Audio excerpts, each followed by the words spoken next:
What's up, Rayquazes? Well, guess what? You know how Pokemon Black and White 2, like the ROMs dropped like a month ago.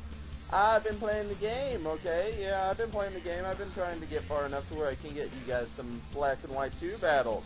So guess what this is? Finally, it is a realization of what I was trying to do.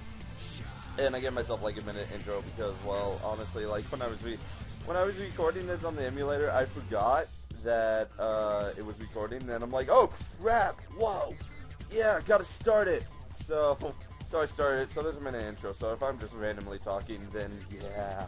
But so for the comment question, I want to know: do you prefer the incarnate form or the Therian form of the three genies? You can even detail it out. You can be like Thundurus, Therian, Landorus, Incarnate. You can like do all that and like break it down if you want to. But anyway, I'm gonna get the battle started. Sorry I didn't show the team preview. That was really bad of me. So yeah, this team I actually got the idea from a Smogon forum and switched it around. I'm actually gonna be breaking down this team also. So I lead off with my Thundurus T and missed the Focus Blast, which really sucks because that would have been a guaranteed dead Lucario had the Focus Blast hit. And Thundurus T didn't do much because he couldn't nail anything for whatever reason. So I decided that he's probably going to go for the Extreme Speed since he has the Ice Punch, and I switch into Scizor, figuring that's what he's going to do. He's going to withdraw the Lucario, which I was hoping was going to be the case. And I'm going to go for the Sword Stance. And the guy had Iron Plate, so I was like, hey, you know, I should try it, see how it does Bullet Punch. Honestly, I'm probably going to like switch Iron Plate for standard Life Orb. Not sure what the guy was thinking other than the fact that he doesn't want that recoil when he goes for the Bullet Punch. And I don't know why I stayed in on defensive Nido Queen either. That was a bad play on my part, honestly. Like, I should have known it had Flamethrower, but I stayed in anyway. So I decided, you know, I can Spore this stupid thing. And I can go ahead and go for the Sword Stance because this is a Technoloom, not a Poison Heal Breloom. So he's asleep, which means he's obviously gonna switch out into Lucario apparently, which is okay. And I get up a free Sword Stance thanks to him switching, which is great. And I go for the Mach Punch. A little bit surprised he's not going for the Extreme Speed. He should have known that it was a Technician Breloom as soon as he saw the Sword Stance, but okay. And now he's going to bring in Dragonite, which is like the perfect counter to Technician Breloom, and I don't even have Stealth Rocks up yet. So I go into my Heatran, kind of hoping I can set up Stealth Rocks, and he goes for a Dragon Tail and forces me out there, which sucks. Which means I should have just stayed in and gone for like a Mach Punch or a Bullet Seed. Probably the Bullet Seed, because that's multiple hits. So now he is going to go for the Extreme Speed. I could have tried to predict that and switched into Heatran, but I didn't, so I go for the Bullet Seed.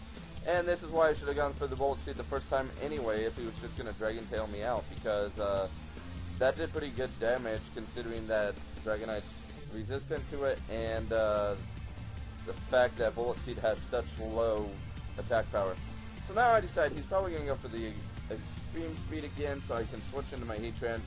And judging by the fact that it doesn't do that much to Heatran, he's obviously not running an attacking Dragonite. It's obviously a pretty defensive one, and I go for the Empower Ice just to get rid of the Dragonite, because he might have the Earthquake, honestly, so that kind of freaked me out.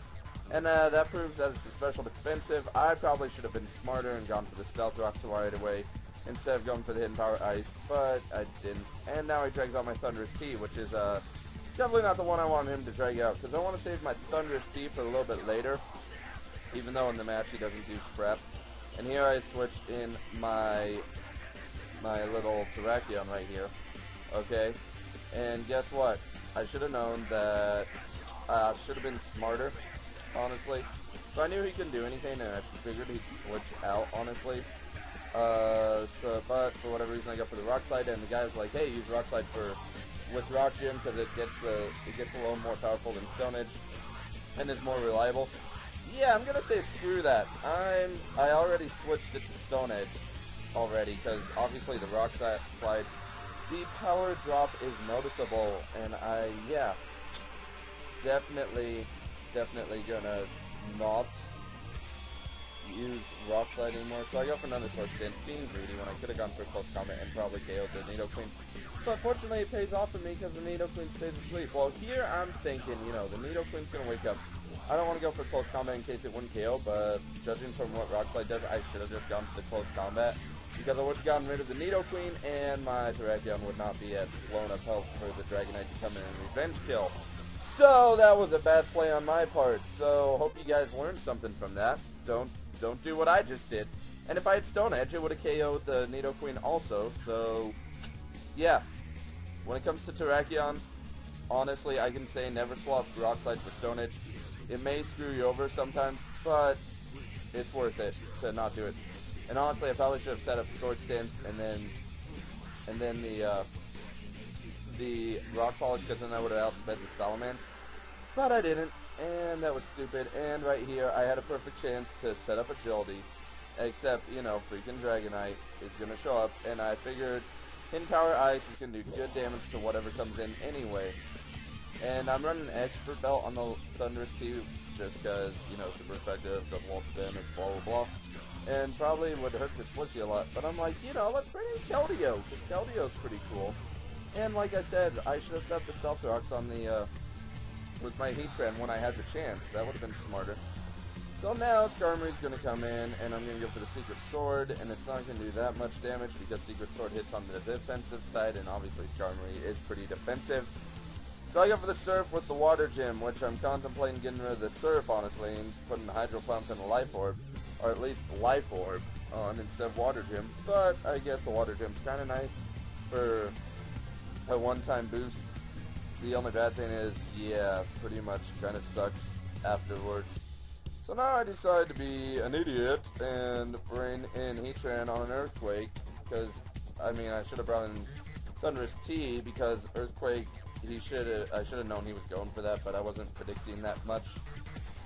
So that sucks, because now I lost my Heatran, I don't get Stealth Rocks up, so this is sucky. And I predicted the Blissey coming in like a boss, okay? But guess what? I freaking missed the Focus Blast. Thundurus T, why you no hit any of your Focus Blasts? And then I switch, and he's going to go for the Toxic, expecting, of course, me to predict a seismic toss and switch into something. And, well, if this was Poison Heal, Breloom would love it. But since it's not, Breloom does not love it. So that sucks badly. And I go for the Spore, thinking he'll switch out. Like, I made an over-prediction of him switching out. So I was like, oh, I can Spore the Salamence when he switches in. Nope. Over-prediction. Darn it. And so I go for the Mach Punch. And almost KO the Blissey. I mean, look at that. Look at how much absolutely massive damage it did. Okay, so at this point, I'm like, I can only go for risky plays now. That sucks. So I go for the risky Agility, hoping that Blissey's going to stay asleep. And of course it doesn't. That sucks. If it had stayed asleep and I had managed to nail the Focus Blast, I would have had this match. But since it didn't stay asleep, unfortunately, yeah, that kind of loses me the match. Because even though I'm going to KO this Blissey with the Secret Sword, guess what? Salamence can still come in and go for the Outrage. So, yeah. Unfortunately, I do lose this match. I made a few bad plays, as you can see. And the new Outrage animation is just wickedly cool, honestly. So I did make a couple bad plays. Oh well. I mean, yeah, like I also made an over prediction, which shouldn't do too much because, well, it can cost you the match if you make an over prediction and all that.